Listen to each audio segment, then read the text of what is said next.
on a recent Thursday night in the theater at the Missouri History Museum. History repeated itself. When you're not at Grandin Gravois, where do you go? It's called Some of My Best Friends Are, just as it was when it was first produced in St. Louis 33 years ago. And just as it was then, this reunion performance was standing room only. I'll be there. It was supposed to run for 2, maybe 3 weeks. And then it ran for 3 months. At the time, it was billed as St. Louis's first gay and lesbian revue for people of all preferences, staged counterintuitively in the basement of a South St. Louis church. Playwright Joan Lipkin, founder of that uppity theater company, conceived the piece, wrote and directed the scenes, and produced it, with music and lyrics by Tom Clear.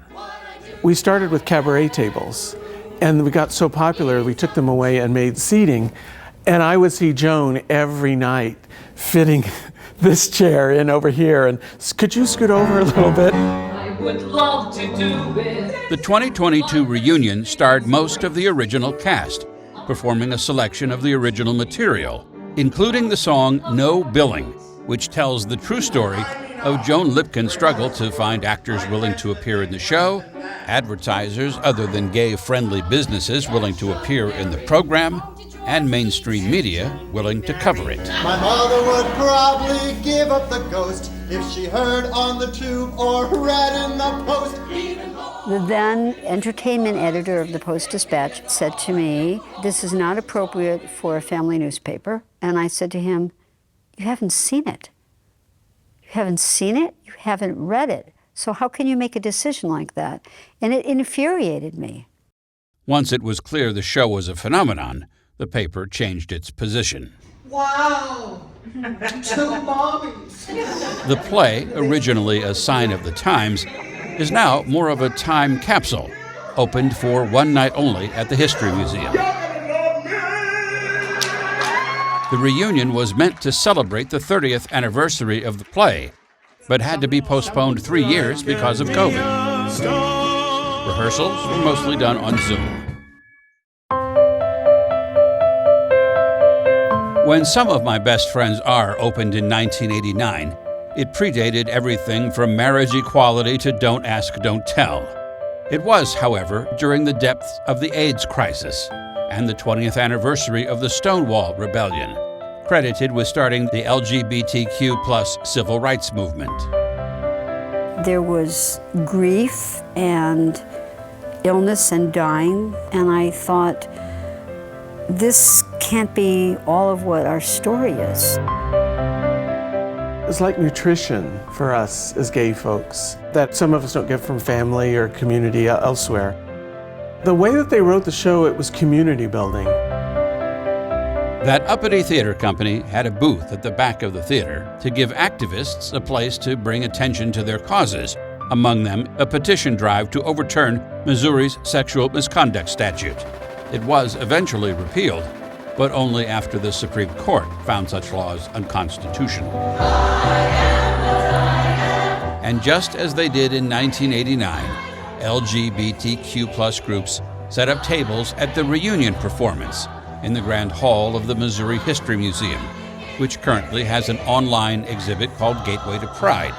A full gallery exhibit on local LGBTQ+ history will be opening in 2024. Women's relationships are different from men's. After we break up, we're still friends.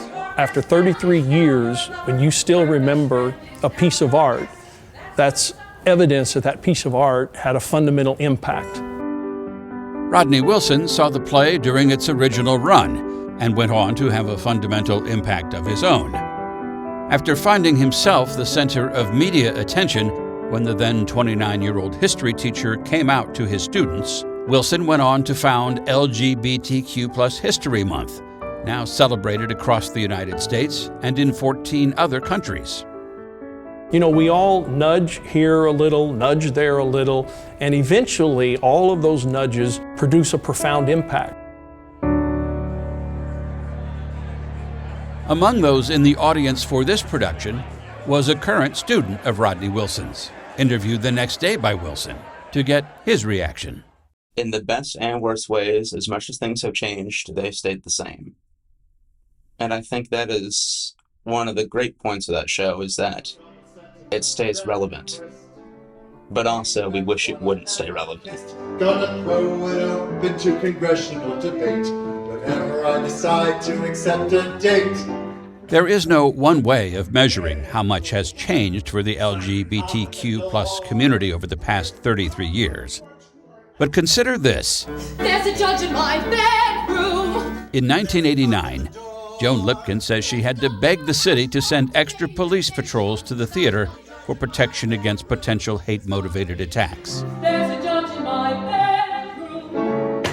At this performance, the city sent a mayoral proclamation to the theater, designating October 20th, 2022 as Some of My Best Friends Are Day in the city of St. Louis.